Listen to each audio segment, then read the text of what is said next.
Welcome student to online classes. Myself Pankaj Tiwari, and today here I am going to explain you class 8 social study. In social study, politics chapter 1st, constitution and need for law. In this chapter student today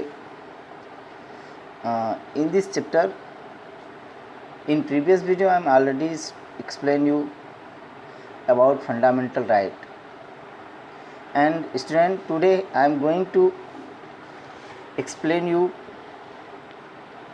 about fundamental duties.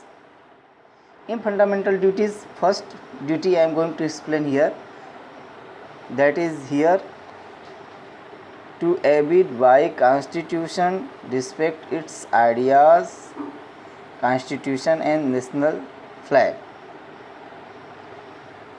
तो इसमें national flag, national anthem, तो इसमें student मैं बता देना चाहता हूँ कि जो अपना मौलिक कर्तव्य है, फंडामेंटल ड्यूटी है, उसमें ये जो फर्स्ट पॉइंट दिया है उसके अनुसार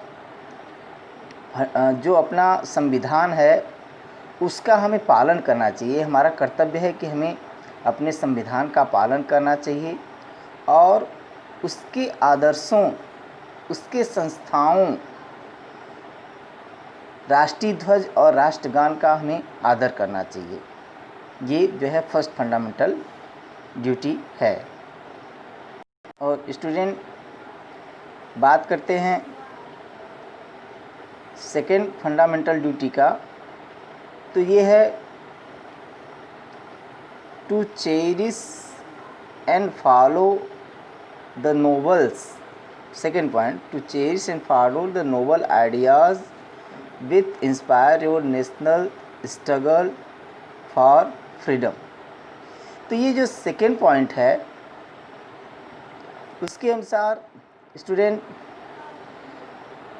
इसमें ये बताया गया है कि हमें स्वतंत्रता के लिए हमारे राष्ट्रीय आंदोलन को प्रेरित करने वाले, इंस्पायर करने वाले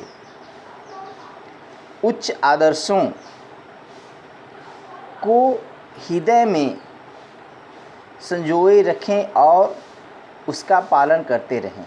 जैसा दिया है टू चेरिश, टू फॉलो, हमेशा पालन करें, हाँ, और उसको संजो के रखें। Cherish, to cherish and follow. तो इस तरीके से second fundamental duty. Third fundamental duty में कहा गया है कि अपहोल्ड, कहा गया है कि uphold and protect the sovereignty, unity and integrity of India. Second में, ये थर्ड फंडामेंटल ड्यूटी में बताया गया है कि हमें भारत की संप्रभुता, सॉवरेनिटी, संप्रभुता, यूनिटी, एकता एंड इंटीग्रिटी और अखंडता की रक्षा करें और हमें हमेशा अपने देश की संप्रभुता, एकता और अखंडता की रक्षा के साथ साथ उसे हमेशा प्रोटेक्ट करना चाहिए, हमेशा अक्षुण्ण रखना चाहिए, अक्षुण्ण रखें। ये जो है फंडामेंटल ड्यूटी है, थर्ड फंडामेंटल ड्यूटी। अब फोर्थ फंडामेंटल ड्यूटी की बात करते हैं। तो फोर्थ फंडामेंटल ड्यूटी में है to defend the country and render national service when called upon to do so. ये फोर्थ फंडामेंटल ड्यूटी है स्टूडेंट। फोर्थ फंडामेंटल ड्यूटी के अनुसार देश की रक्षा करें और जब कभी भी आह्वान किया जाए या जब कभी भी आह्वान किया जाता है तो राष्ट्र की सेवा करें। टू डिफेंड, रक्षा करें, the country, render nation service, राष्ट्र की सेवा करें, व्हेन कॉल्ड, जब कहा जाए, and up upon to do सो, ऐसा करें, मतलब जब भी कॉल किया जाए, जब भी रक्षा के लिए आह्वान किया जाए तो देश की रक्षा करें और राष्ट्र की सेवा के लिए हमेशा तत्पर रहें। इसके बाद स्टूडेंट फिफ्थ पॉइंट है to promote harmony and the spirit of common brotherhood. ये फिफ्थ देखते हैं, to promote harmony and spirit of common brotherhood along all the people of India, transcending religious, linguistic and regional of the sectional diversities, to renounce practice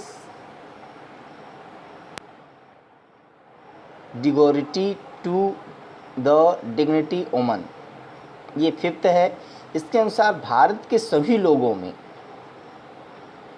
जो समरसत्ता है, भारत के सभी लोगों में समरसत्ता और समान भाईचारे की भावना, harmony and spirit of common brotherhood, समरसत्ता और समान भाईचारे की भावना का निर्माण करें, जो धर्म, जाति,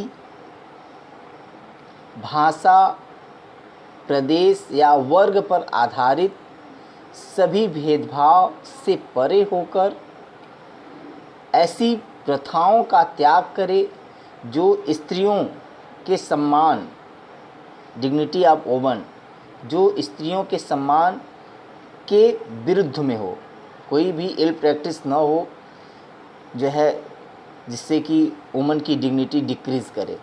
तो ऐसे जो है प्रथाओं का हमें जो है पालन नहीं करना चाहिए, जिससे कि हमारे देश की औरतों का जो डिग्निटी है, जो सम्मान है, वो कहीं न कहीं डिप्लीट हो या कहीं न कहीं डिक्रीज़ हो। तो ऐसा हमें नहीं करना चाहिए।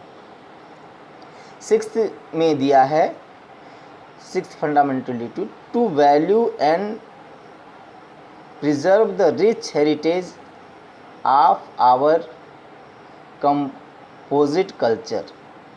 सिक्स में ये दिया गया है कि हमारी जो सामासिक मूल्यवान संस्कृति है, जो कि एक गौरवशाली परंपरा रहा है, तो इस गौरवशाली संस्कृति और परंपरा का हमें महत्व समझना चाहिए और उसका हमेशा क्या करना चाहिए, प्रिजर्व, सुरक्षा करना चाहिए।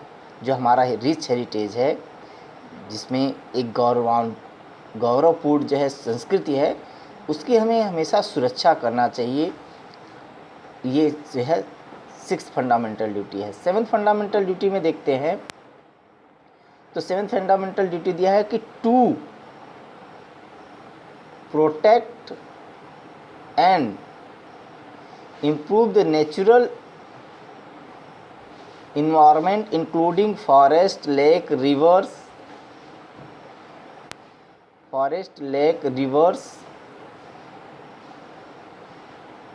and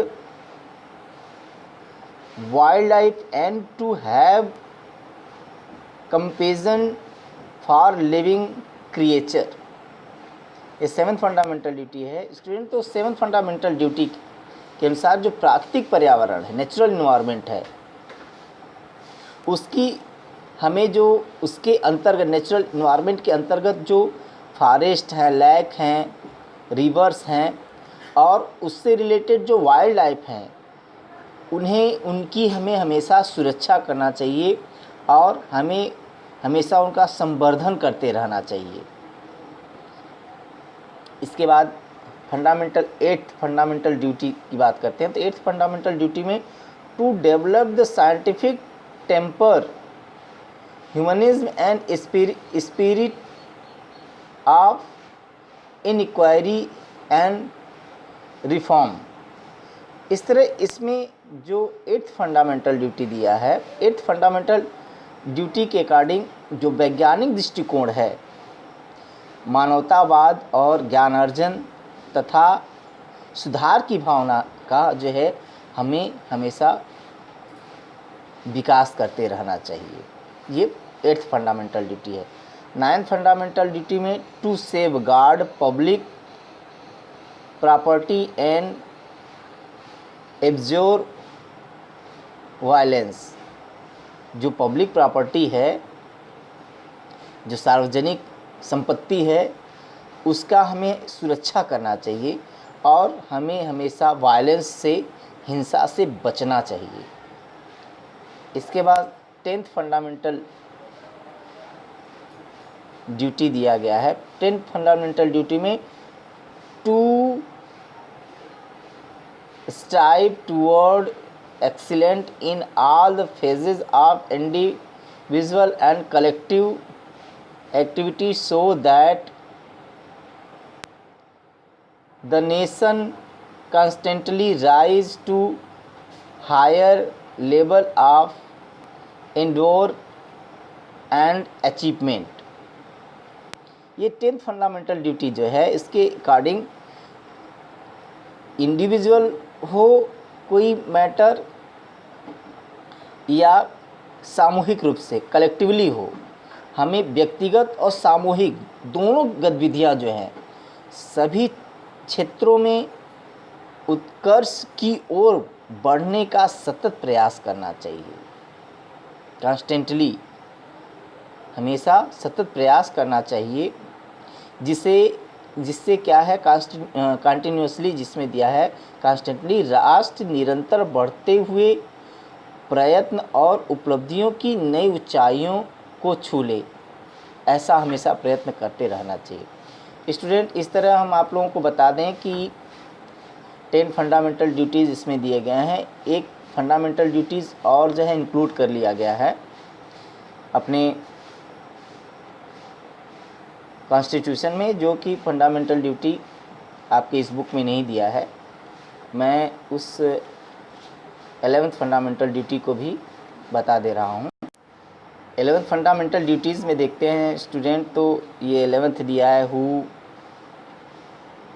A parent or guardian to provide opportunity for education to his child or as the case may be ward between the age of 6 to 14 years। Student, ये जो फंडामेंटल ड्यूटी है, ये राइट टू एजुकेशन आया भारत में, भारतीय constitution में जब right to education आया, शिक्षा का अधिकार आया, तो शिक्षा के अधिकार के तहत इसको फंडामेंटल ड्यूटी में जो है शामिल कर लिया गया।